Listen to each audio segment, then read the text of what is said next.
बिजली माँ अपने शावक को शिकारियों की पहुंच से दूर सुरक्षित जगह की तलाश में बर्फ से ढकी ढलान पर ले जाती है। हालांकि यह ढलान उसके अनपेक्षित बच्चे के लिए एक खतरा बन सकती है।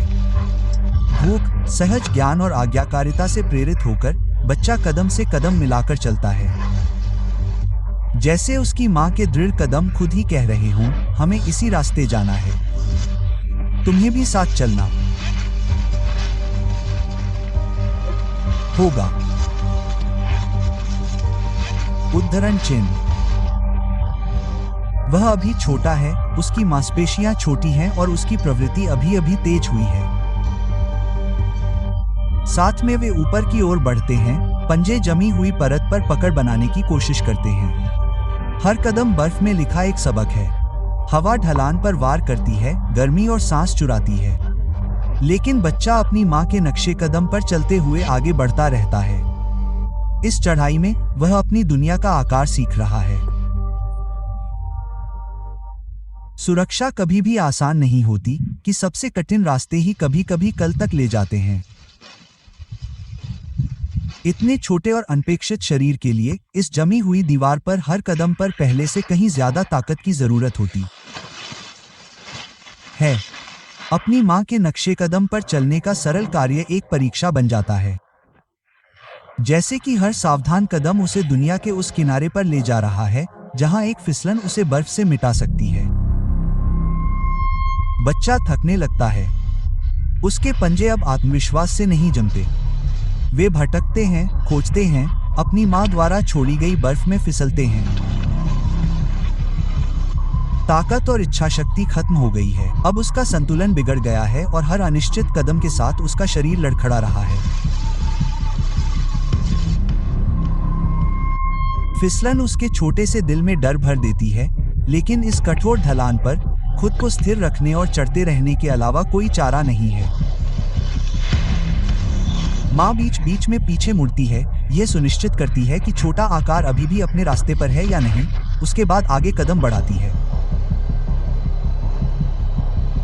अंत में वे एक खड़ी बर्फ की चोटी पर पहुंचते हैं, जो आसमान की ओर एक खतरनाक दीवार की तरह उठती है।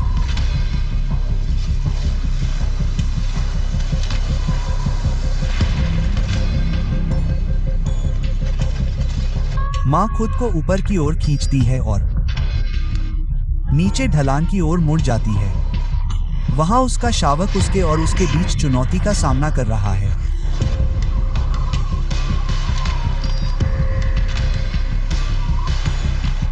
ढलान इतनी खड़ी और बर्फीली है कि उसके पंजे ठीक से पकड़ नहीं पाते।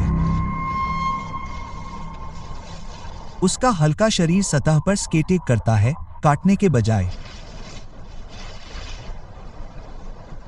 उसका समन्वय और संतुलन अभी भी कच्चा है। हर हरकत सटीकता से ज्यादा अनुमान है। उसे अपने और अपनी मां के बीच की दूरी खाली हवा की दीवार की तरह महसूस होती है। उसकी गंध पास है लेकिन पहुंच से बाहर है। जहां कभी गर्माहट हुआ करती थी, वहां डर दब गया है। वह हर कोशिश के साथ ऊपर चढ़ता है।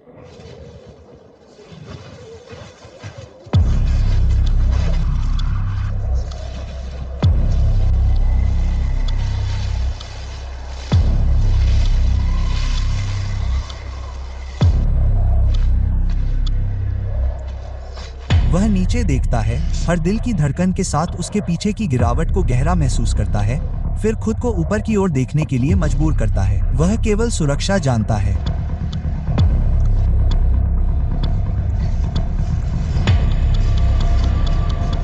शावक किसी तरह अपनी मां के रास्ते पर ढलान पर पहुंच गया है, लेकिन आखिरी पड़ाव पर, जहां दीवार खड़ी होने के करीब पहुंचती है, चढ़ाई इस छोटे से शरीर के लिए एक असंभव परीक्षा में बदल जाती है।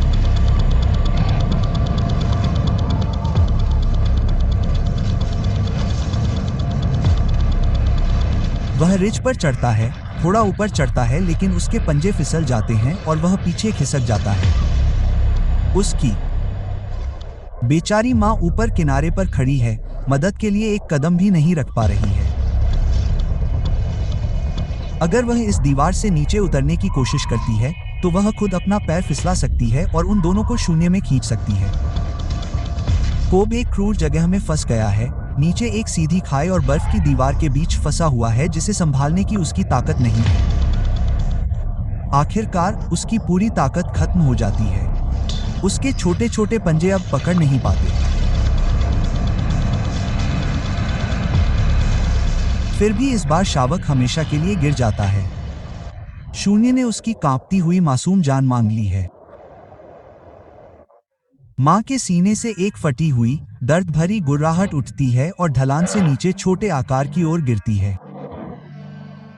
वह उस दृश्य को देखने के दर्द को सहती है जो ठंड की तरह उसे काट रहा है। उत्तरी जंगल के सुदूर इलाकों में ग्रिजली भालू सदियों से चली आ रही अपनी महारत के साथ ठंड को सहता है। घने फर, धीमी सर्दियों की धड़कनें और जमी हुई जमीन में जीवन खोजने की एक प्रवृत्ति एक ऐसे प्राणी को दिखाती है जो शक्ति के साथ साथ धैर्य से भी बना है।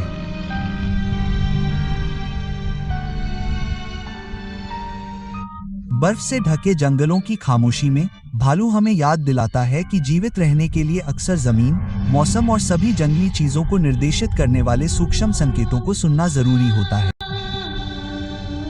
यहाँ बर्फ और लचीलेपन के इस दायरे में ग्रिजली एक स्थिर ज्ञान के साथ चलता है जो बिना जल्दबाजी और ताकत के, बिना शोर के धीरज सिखाता है।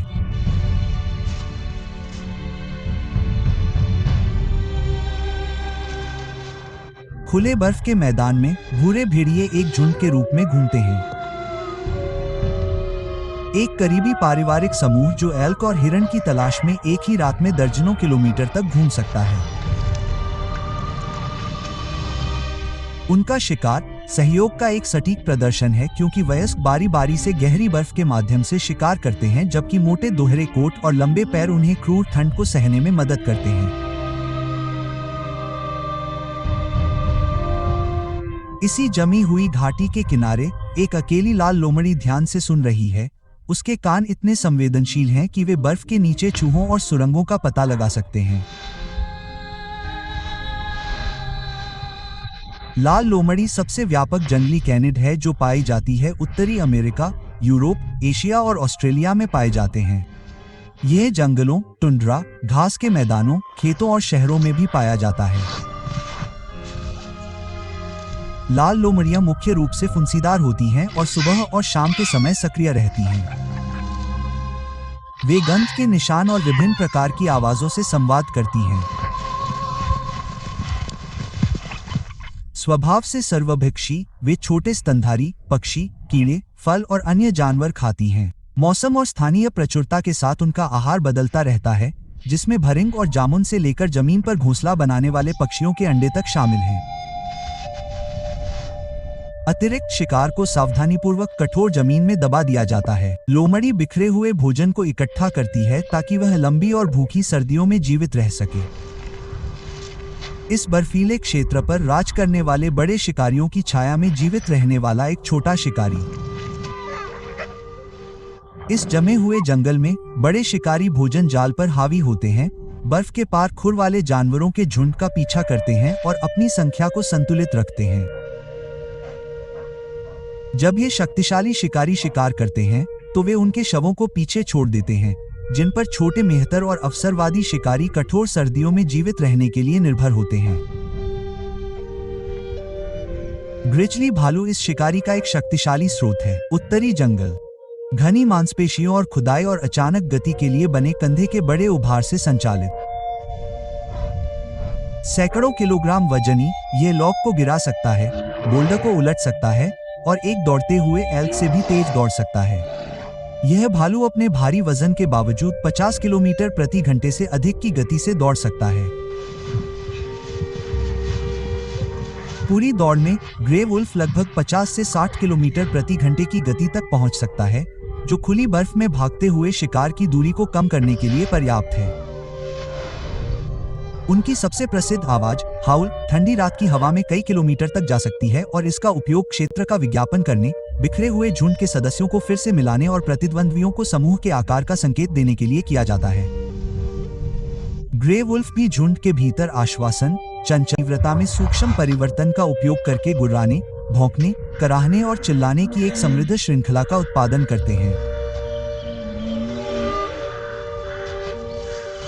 भेड़िए और भालू अक्सर एक ही भोजन के लिए प्रतिस्पर्धा करते हैं, खासकर बड़े इनलेट और सर्दियों के शवों के लिए। भेड़िए शिकार पर भालू को परेशान कर सकते हैं, परीक्षण कर सकते हैं, चाहे वह कमजोर हो या इतना विचलित कि उसे भगा दिया जाए। अक्सर एक अकेला भालू आसानी से पूरे झुंड को बेदखल कर देता है और शव पर कब्जा कर लेता है।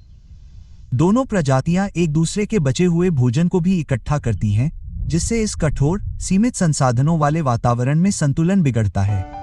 इस भूमि में अन्य उल्लेखनीय जानवर रहते हैं। सफेद लोमड़ी उन कुछ स्तनधारियों में से एक है जिनके फर मौसम के साथ रंग बदलते हैं। सर्दियों में शुद्ध सफेद और गर्मियों में भूरे या भूरे रंग के हो जाते हैं ताकि पूरे साल छिपे रहें। रेनडियर एकमात्र हिरण प्रजाति है जिसमें नर और मादा दोनों के सींग उगते हैं, जिससे गर्भवती मादाओं को भी कठोर सर्दियों के दौरान भोजन के स्थान की रक्षा करने के लिए हथियार मिल जाते हैं।